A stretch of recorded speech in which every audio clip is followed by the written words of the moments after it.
네, 4월 10일 월요일 시장이 마감했습니다. 오늘 시장을 이제 크게 보면 주말에 LG화학과 SK이노베이션이 2조 원대 금액의 합의에 성공하면서 2차 전지 섹터들이 이제 기계적으로 일제히 반등에 성공했죠. 근데 다만 좀 보면 힘을 못 내고 이제 많이 빠진 종목들이 있는데요. LG화학 같은 경우에는 딱 합의금 정도만 시총이 올랐던 것 같고, 뭐 SK이노베이션이야 그간 낙폭이 컸기 때문에 조금 더 좋은 모습을 보였지만 크게 의미 있는 모습은 아니었다고 생각을 합니다. 뭐 이건 나중에 한번 정리해서 설명해 드릴 기회가 있을 것 같긴 한데요. 그리고 또 오늘 장중에 이제 코스닥이 또 한번 1000을 넘겼죠. 그래서 장중에 속보로도 나오기도 했습니다. 일전에도 한번 설명을 드렸지만 개인적으로는 이 국내 반도체 기업들, 특히 이 반도체 장비주들이 더 좋아질 거라는 견해를 좀 조심스럽게 갖고 있는데요. 그래서 며칠 전에 이 얘기를 한번 해드렸는데 오늘은 조금 더 다른 관점에서 이 얘기를 좀 해볼까 합니다. 현재 텍사스 한파 사태 이후에 이제 반도체 공급 부족 현상이 전 세계적으로 이루어지고 있죠. 근데 이런 상황에서 이 상황을 기회로 노리는 기업들도 있습니다. 뭐 단편적으로 이제 TSMC야 말할 것도 없고, 또 한편으로는 여러분이 인지를 잘 못하고 계실 수도 있는데 일본이라는 나라가 있습니다.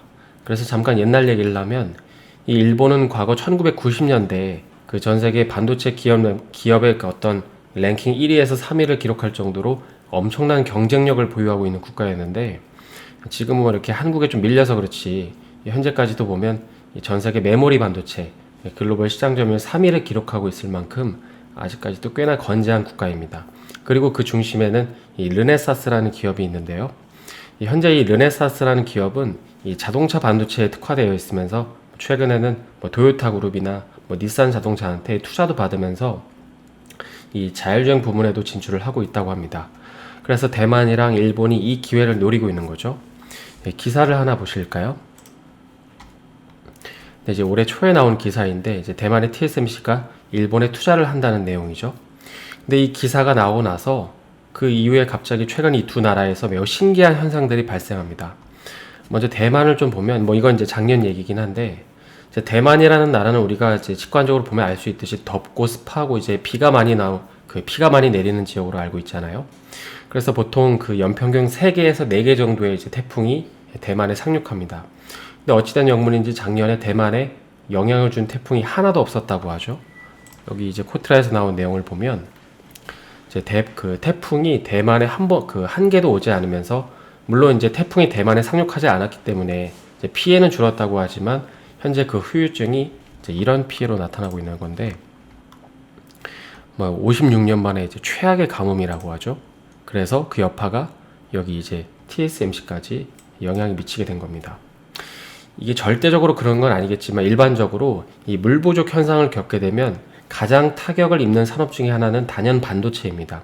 특히 이제 정밀 공정, 예컨대 원재료인 웨이퍼를 자르고 부스러기가 있잖아요. 그러니까 그런 것들은 다 물로 씻어내야 되고, 또 뭔가 어떤 노광 작업을 했을 때 이런 화학물도 다 제거하려면 이제 초순수 상태의 방대한 물이 투입되어야 됩니다. 그래서 업계에 따르면 이 반도체 생산이 증가할수록 물 사용 양은 늘어난다고 하죠. 그래서 대만의 입장에서 볼 때 이 물이 없다는 거는 이 대만 산업의 근간이 되는 이 반도체 분야에 엄청난 제동이 걸리게 되는 것입니다. 현재 대만 매체들을 보면 이제 올해 상반기까지는 이 물 부족 사태가 심화될 수 있다고 이제 얘기를 하고 있잖아요. 일본은 그럼 좀 어떨까요? 일본을 또 보면 지난 2월에 이제 후쿠시마현 앞바다에서 강진이 발생하죠. 근데 이제 이곳은 르네사스의 차량용 반도체 주력 생산 공장이 밀집해 있는 곳입니다. 실제로 이제 2011년에 이제 이런 비슷한 일을 이제 겪었는데요. 그러니까 이런 악몽이 재현되는 게 아닌지를 이제 주시하고 있는데, 아니나 다를까 지진이 발생하고 나서 또 이런 일이 발생합니다. 대규모로 이제 화재가 발생하는데, 이제 이 화재 때문에 저희가 이제 이걸 보면서 알게 된 거는 300mm 웨이퍼 생산이 중단되고 제조 장비가 완전히 이제 전소됐다고 합니다. 다 불타버린 거죠. 전기차의 수요가 급증해서 이 차량용 반도체 물량이 시급한 상황인데, 전 세계 3위 차량용 반도체를 생산하는 이 르네사스가 난항을 겪고 있는 것이죠. 그리고 이런 와중에 대만의 TSMC에서도 또 화재가 발생합니다. 그러니까 이처럼 여기까지 정리를 해보면 이 아시아 두 반도체 강대국이 자연재해와 화재로 피해를 입고 있는 것인데요. 물론 이제 이 두 기업에게만 이런 피해가 나타나는 건지 좀 신기하긴 한데, 아무튼 르네사스 같은 경우에는 당분간은 이제 칩 공급이 아예 어렵고, TSMC도 뭐 공장을 새로 신설한다고 하지만은 뭐 이건 당장 이제 급한 문제를 해결해 줄 수 있는 건 아니죠. 따라서 이런 것들을 보면 당분간은 좀 국내 반도체 기업들에게 이제 호황기가 찾아올 수도 있다고 보여집니다. 특히 이번에 이제 반도체 회의를 이제 오늘 하잖아요. 미국이랑 같이. 물론 이제 미국이 중국을 견제하려는 수단으로 이제 한국을 선택할 수도 있겠지만, 구조적으로 봤을 때에도 한국이 수혜를 입을 수 있는 것이죠. 그리고 이와는 별도로 이제 최근에 수에즈 운하가 길을 한번 막았는데, 그 길을 막고 나서 각광받는 루트 중에 하나가 바로 북극 무역 루트라고 합니다. 이미 러시아는 이 루트를 키우고 있고, 중국도 이제 이쪽으로 물량을 이제 많이 늘리고 있다고 하죠. 그래서 만약에 한국이 반도체 수혜국으로 이제 지정이 되거나 부상하게 되면 이 북극 항로를 통해서 수혜받는 지역은 이제 부산과 포항이라고 합니다. 여기 보시는 것처럼 여기가 이제 대한민국이고 여기가 이제 부산과 포항이 있죠. 그러니까 그동안은 이렇게 밑으로 이렇게 넘어갔었는데 이번에 수에즈 운하건으로 인해서 이쪽 위로 넘어가는 루트가 지금 개척되고 있다는 것이죠. 그리고 추가적으로 이제 북극 항로가 만약에 개척이 되면 이제 조선 분야에서도 엄청난 수혜가 생기는데요. 단순히 뭐 이제 움직이는 배가 늘어났다는 것도 있지만 이 빙하를 가르고 운항하는 쇄빙선 기술 때문입니다.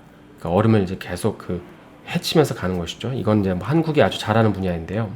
그래서 이런 점들을 보면 이제 뭐 국내 반도체 장비주들이나 어떤 산업들이 구조적으로 수혜를 입을 수밖에 없다고 보여지는데, 어쨌든 오늘 미국이 주최하는 이제 반도체 관련 회의가 열리니까 이런 것들을 좀 봐야 될 텐데, 뭐 감히 예상을 해보면 삼성전자에게 양자택일을 하라는 극단적인 제안보다도 고민을 해볼 수 있는 딜을 안겨줄 수도 있을 것 같다는 생각이 들긴 합니다.